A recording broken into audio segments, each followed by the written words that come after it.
Kasus pengoplosan Pertamax RON 92 dengan Pertalite RON 90 atau Premium RON 88 meresahkan masyarakat.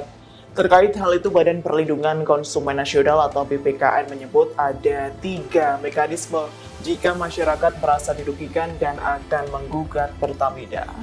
Menurut Ketua BPKN Mufti Mubarak, setiap konsumen yang dirugikan bisa menggugat pelaku usaha, yakni melalui Peradilan Khusus Badan Penyelesaian Sengketa Konsumen atau BPSK. Selain itu melalui Peradilan Umum di Pengadilan Negeri.